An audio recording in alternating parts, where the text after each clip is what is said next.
Hey, what is up, guys, and welcome to another episode of Eddie's Customs and Restorations. Today we're going to talk about what my particular preference is when it comes to painting bare metal pieces.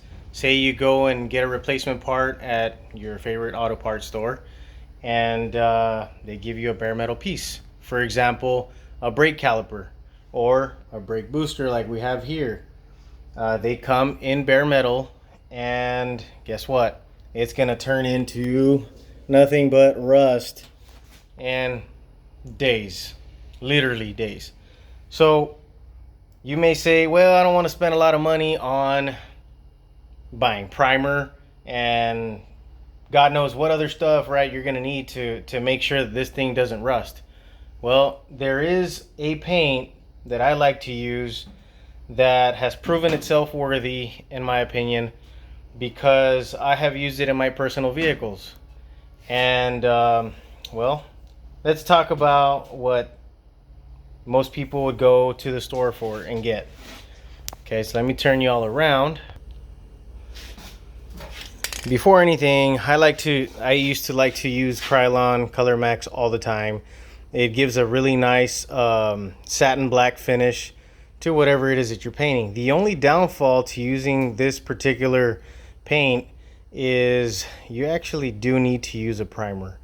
I've noticed that if you use this directly onto a metal piece that is bare metal, it will eventually show rust. And just like anything else, of course, everything will eventually show rust, but it kind of wears out fairly quickly.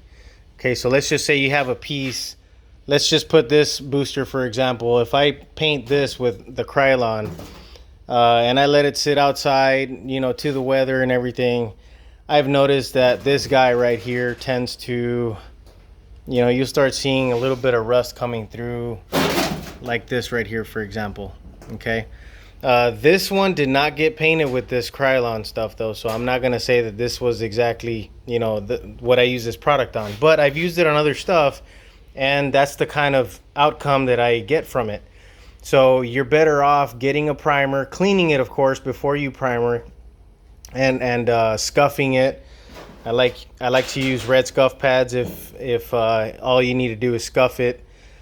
That there's no body work that has to be done or anything like that, especially on a piece like this.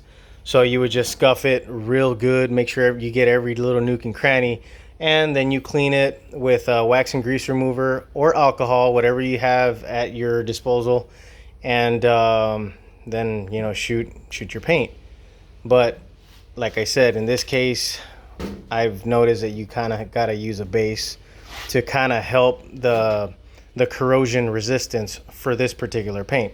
Now, this booster was actually painted with my preferred paint, which is this epoxy paint from VHT. It's rated at 250 Fahrenheit, and it's self-priming and all-weather, rust and salt resistant. When I first tried this out, I tried it back about 6-7 years ago. It might have been longer than that, but I painted this booster here. Okay, and you might be wondering, okay, well, it's all rusty down here. There's a reason for this. Okay, I had a leaky master cylinder, and master cylinder, of course, goes mounted right here. So if you're sitting in the car, your brake pedal's back over here, and you apply the brake, and then it pushes up on this shaft right here. And then this shaft right here goes in and pushes on the the piston from the master cylinder, and then feeds all the fluid through the brake system and whatnot. Well, anyway, my master cylinder was leaking, so it was leaking the fluid out through here, causing this to happen to the paint. Okay, and that will happen to any paint. If you put brake fluid, or if you spill brake fluid on a painted surface, like finish on a car, you got to make sure that you dry that up right away. If you do not, this is going to happen to it. However, moving on forward, this piece was painted with the VHT, and it was painted about 7+ years ago, and I did not apply any primer to this surface. And if I clean this up, you can tell that it is just the same way that it was back when I had, you know, applied that paint. The only places that it has rust is where that brake fluid ran down and bubbled up the paint. Otherwise, it is in perfect condition. So I had to replace this booster because it was already starting to leak internally and stuff. Whenever I would apply the brake, I could already hear the psh, you know, it would make that kind of sound like that. So that, you know, and my brake pedal was kind of like hard and whatnot. So that's an indication that your brake booster is bad. So I went ahead, picked up another one, and of course, picked up another can of VHT, sprayed it with that. Highly recommend this product. I am not sponsored by this product in any way or anything like that. So I'm not making any money off of VHT or anything like that. This is my honest opinion of this product. Works really well. And like I said, you know, this paint, this finish looks exactly the way as it did back then. Of course, it's no stellar paint job or anything, but you know, it's in the engine bay. It's for one of my work trucks, you know, and it's, I mean, look at this. There is not a single ounce of rust coming out anywhere else. And here it's where I had nicked it. Yeah, there's a spot over here. I had scratched it by accident at some point, and but it holds up really well. It's a really tough finish. Once it's dry, it's actually really tough. You know, there, I'm trying to scratch it and nothing's happening to it. This is when the paint was fresh, so it's a relatively strong finish.